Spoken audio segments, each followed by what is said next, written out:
We like to think of ourselves as really rational. We make decisions on the basis of facts. Not really. We are looking to other people's reactions to help guide what our reaction is. These tricks and techniques, they're tools. There can also be a darker side. This ad is pure social proof. There's nothing else going on. This is The War to Win Minds, a limited series about how the political battle is really won and lost inside our brain. I'm Matt Robison, writer, podcaster, and former campaign manager. And I'm Lauren Goldstein, a psychologist and pollster for Change Research. This is episode 3, and today I want to start by talking about nudity. No, it's not that kind of video, but nudity is pretty interesting.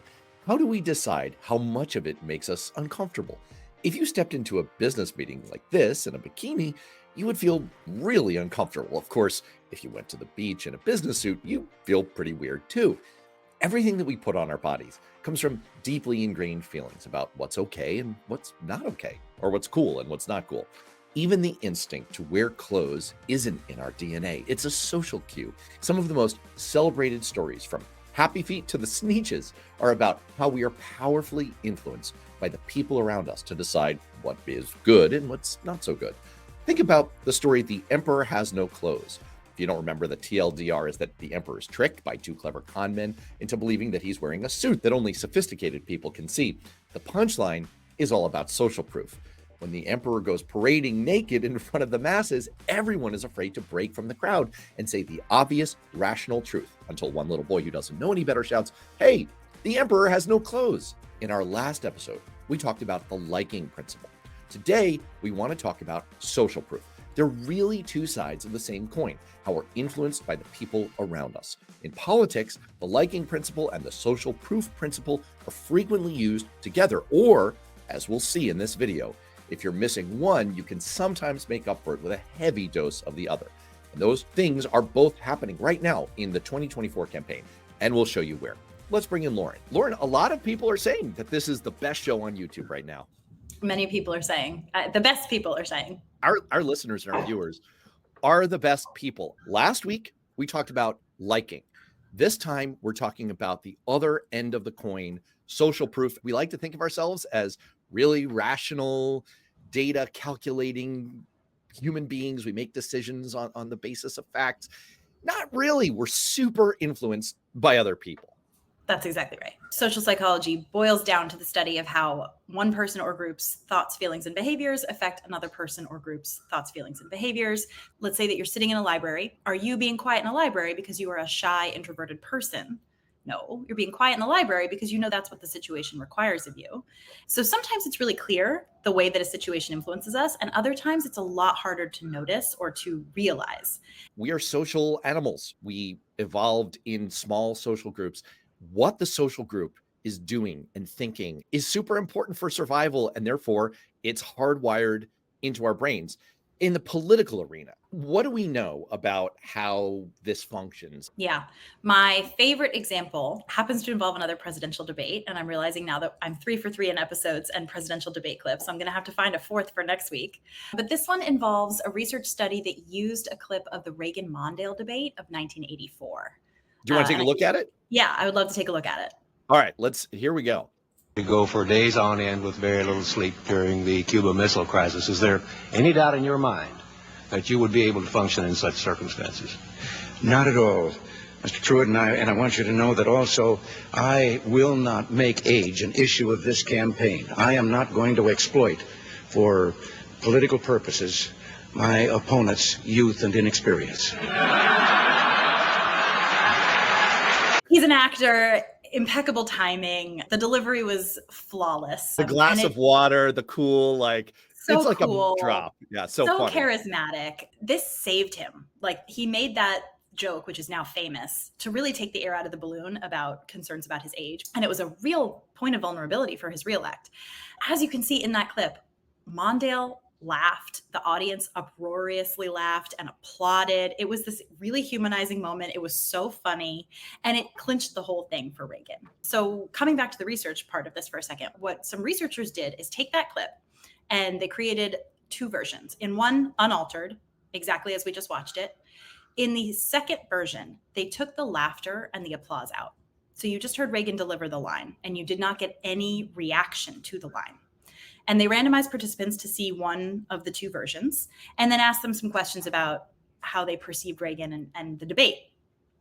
The folks who saw the version unaltered, with the laughter and the applause, with the social proof, rated Reagan's performance more highly than the people who saw the version that took the laughter and the applause out. The people who saw it without the audience reaction rated him less favorably, and the joke just made less of an impact on their perception of him and his performance. So this is a perfect illustration of social proof. Whether consciously or subconsciously, we are looking to other people's reactions to help guide what our reaction is.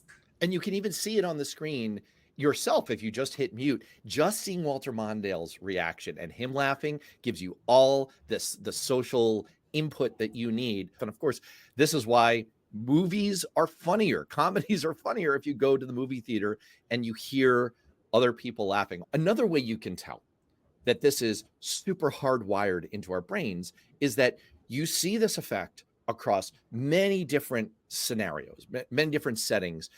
If you add social proof, it makes the message that you're trying to get across so much more impactful. There's a famous study about hotels trying to get people to reuse their towels, and they tried all kinds of messages. It's good for the environment. It helps our staff. The one that really works is lots of people reuse their towels, and turns out that makes lots more people reuse their towels. And then, of course, there's the famous one, Candid Camera. Used to be this like reality TV show in the 1960s. They did this famous social experiment in an elevator, and it was actually recreated on British television. I want to show it to people, see what they did. In the blue t-shirt, that is Nadia. She is an innocent passerby. Has nothing to do with this. Everybody else in that elevator, they all work for Would You Fall for That? They are all in on the experiment. They are all purposefully facing the wrong way. Oh, Nadia's turned. Nadia... Okay, her bag is slipping off her shoulder. She's nervously playing with it. Nadia is really feeling the pressure right now. Oh, and Nadia has gone. The fourth floor, Nadia has turned all the way around. I am Nadia. I would be Nadia. I think most of us would be. Like, how long could you withstand the social cue there to turn face the back of the elevator? Okay, but let's remember, social psychology is not a study of what other people do. These are all processes that happen to us. This is how we make decisions as well. I would do the same thing. I'm not going to be the weirdo that's facing the wrong way. Right. And you can use one of the core points that we're going to keep coming back to about principles of persuasion and these tricks and techniques is that they're tools and they can be double-edged swords. There can also be a darker side. And you wanted to talk a little bit about this famous psychological study that showed that. Yeah, that's exactly right. So one of the big famous studies is Asch's social conformity experiment. I don't know if we want to bring up a little clip to illustrate it, and Sure. then I'll talk us through the implications a little bit afterwards. Introduced to a group of 6 to 8 other students who were, in fact, actors. Each student was then asked to say aloud which line in the second card matched that first one. The group was seated in such a way that allowed the actors to respond first, leaving the real participant to respond last. All the Confederates would give the obviously wrong answer. 72% conformed to the majority at least once. And 5% completely succumbed to peer pressure and always gave the obviously wrong answer. If just one other acting student responded correctly, the effect of peer pressure decreased substantially. If 3 people say something obviously wrong and there is no one to disagree with them, many of us agree with the wrong answer and start lying, due to our deeply human desire to fit in. So the gist of this study, I just want to emphasize, it's an incredibly simple, low stakes experiment, right? The way that this is set up, the stakes couldn't be lower and the answer couldn't be more obvious. And the vast majority of the time, we are going to give the wrong answer on purpose because everybody ahead of us gave the wrong answer. The urge towards social conformity can get us to do wrong things and can even get us to do very bad things because of that urge to fit Absolutely. This is what my grad school mentor was talking about that I referred to in our second episode, that these techniques can be scary effective sometimes with the emphasis on scary. Now, the good news here is that if you have just one ally who's dedicated to the truth and not folding to the social pressure and is giving the right result, it can help us withstand the social pressure. It kind of pops that pressure balloon. But three people going along and creating a flow can make us lie can make us 75% of the time outright lie. That is not great. No, it's not. There are a lot of different circumstances that can play on whether we are aware of how other people play on us or not. And depending on whether it's sort of a threat to our self-concept as rational, logical, thoughtful thinkers, we are either going to blame it really quickly or we're going to deny it. Because if it led us to a good, smart decision, we want to give ourselves credit for that. Just a piece on kind of the light side of this, the use of this for good in the politics context. You can really see this principle of social proof at work. There's a famous study. It's actually written up very effectively in the book, The Victory Lab, which was a runaway bestseller hit. I had the author of that book, Sasha Eisenberg, on the show if you want to go back in the Beyond Politics feed and check it out. And he talked about this study. Essentially what they did is they tried to solve for one of the fundamental problems in campaigns, getting your side to turn out to vote. You could try any number of persuasion principles. The one that they've shown is the most effective is just telling people, hey, your neighbors are voting. And by the way, it's public. Like people will know whether you're going with the flow or not. And just pointing that out, massive increase in turning out to vote. What about political communications, the kinds of things we're talking about in this series, ads and debates? How do you see it playing out most in political communications? There are a lot of studies that show that some of the most influential endorsers can be just ordinary people that we can all relate to. And that's why we see them featured so heavily in ads and in political communication and persuasion efforts. That's also why we see a lot of like man on the street style ads. It's just regular people telling stories about their lives. We saw this in the first Harris ad that we looked at, that freedom ad. There's that moment, and maybe we can clip it again. And you want to see it? Folks. Yeah, let's take a look at it. All right, let's see it. Here we go. So that moment before the beat drops where all we hear and see is people, regular people, tons of people chanting Kamala. That is pure social proof. Tons of people are so enthusiastic about this person. And we also talked last time about the Fearless ad, and we were talking about how many handshakes we were looking at, how many hugs she was giving out. All of that, again, is social proof. Look how many people like this person. She is so liked. You can get the big crowd, and we're going to see more of that coming up in a minute. You can get crowds, repetition, a lot of people, or you can get social proof in little doses from individual, regular person stories that essentially just say, I admire this person. I like this person. I'm like you. You should like them too. I wanted to tee up one of those for you, and this is one that's close to my heart. This is an ad for my former boss in Congress and frequent co-host on Beyond Politics, former Congressman Paul Hodes, who in 2008 was running for re-election. In Paul's case, he wasn't super well known, so we deployed a lot of social proof in our ad tracks, regular people telling stories of what Paul meant to them. And this is one that we ran. So why don't we take a look? Back in December of 2003, Michelle had emergency surgery, and then we found out that she had advanced cancer. If she was not a full-time student, she was going to lose her insurance. No student should have to make the choices that Michelle had to make. The bureaucrats told me that if I didn't like it, to change the law. I don't think I ever could have got this far without the help of Paul Hodes. I'm going to keep fighting, Paul Hodes is going to keep fighting, and we're going to get this passed. I'm Paul Hodes, and I approve this message.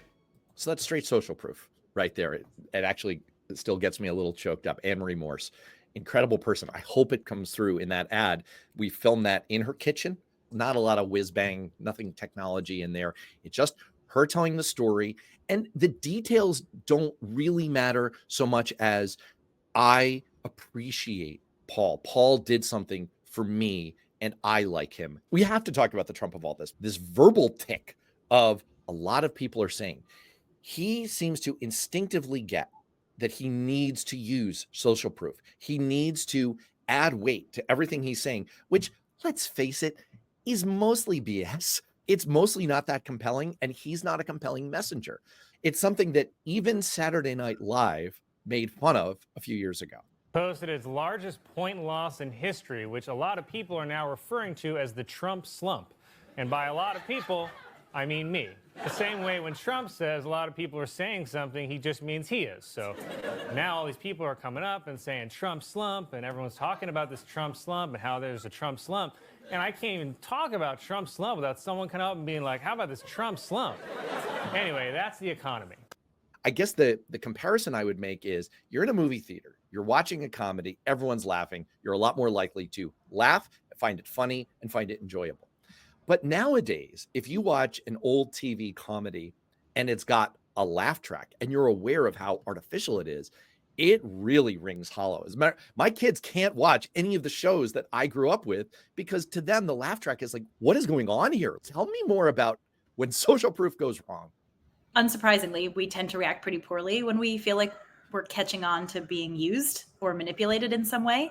One kind of adverse effect of catching on to that is psychological reactance. That's basically where in our desire to reject an attempt to influence us in a certain direction, we make the conscious choice to go against the desired behavior or decision in order to sort of assert our autonomy and like push away any attempt to curtail it. So we can think of this as sort of like teenage years on uppers. Like I see you trying to make me do something. It triggers my need to assert my free will and independence. Lauren, have you been listening in on my conversations with my teenager? I mean, this is everybody, right? Reactance happens to adults. I'll give you a personal example. There is something about people discovering that I have never seen a classic movie that makes me dig in my heels and refuse to ever see the movie. I hadn't seen Star Wars until this year. Yeah, are we done now? This tends to be the point where people walk away.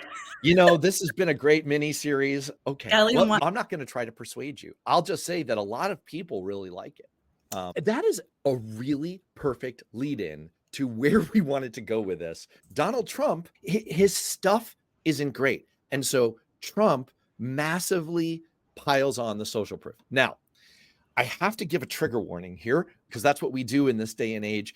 We want to show you a Trump video. We're going to show you a little less than 90 seconds of it. And we're doing it for scientific purposes because it's a great example of social proof. Let's take a look at it and see what you see when it comes to social proof.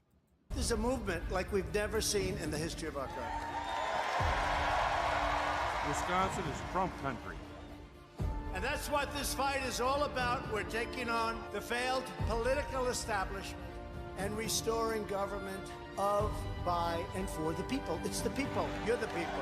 You won the election. We love this country. We love Donald Trump. Promises made, promises kept. We support President Trump. This is epic. Donald Trump is our president! With every last ounce of heart and hope and sweat and soul, we are going to make our stand. We are going to stand for liberty. We are going to stand for justice. We are going to stand for freedom. And we are going to stand for the sacred rights given to us by the hand of Almighty God. Join our movement, the greatest movement in the history of our... That's as much as I can take. Yeah, that's more than enough. Like the ancient Romans at a feast, I need to take a vomit break here. But Pepto-Bismol, Lauren? I would love it. Virtually. I would love it. All right. Social proof. What are you seeing? That's all I see. This ad is pure social proof, and there's nothing else going on. I dare you to hear any substance in it. It was just buzzwords: liberty, freedom, country. He didn't say anything because he has nothing to say. It's just a bunch of people talking about how much they like him and how much they embrace him, and it is meant to show us, look how popular this guy is. Right. It's mainlining social proof to the veins, because the pablum that he's spewing, the voiceover is actually from him the least effective part of it. It sounds like he's pronouncing the syllables phonetically, and he's like the shark in Jaws. We stopped that video where we did because you are at minute 1 and 18 seconds before you see a faraway glimpse of Donald Trump. You're more than halfway through the ad. You don't get the shark until you're more than halfway through. Gallup has validated that Donald Trump is one of the most unliked major figures in American history. He's liked by 36% of the population. 40% seem to think that he has a good character. I have to question my fellow Americans on that one. So what do you do if you have a product that's not liked? you've got to make people think that a lot of people love it, that it's super popular. I think this is why Trump is always talking about his crowd sizes. I mean, he's probably in his psychopathology doing all kinds of things, but isn't this another little slice of social proof, right? Even Saturday Night Live perfectly picked up on this back in 2016. And we would like to offer to you this Saturday Night Live version of a Trump ad. And I will warn you that the effect of this really works best if you're on video. So if you're listening to this on audio, you might want to click over to the video version. Why don't we take a look at SNL's take on a social proof ad for Trump? Media's been saying some pretty negative things about Donald Trump.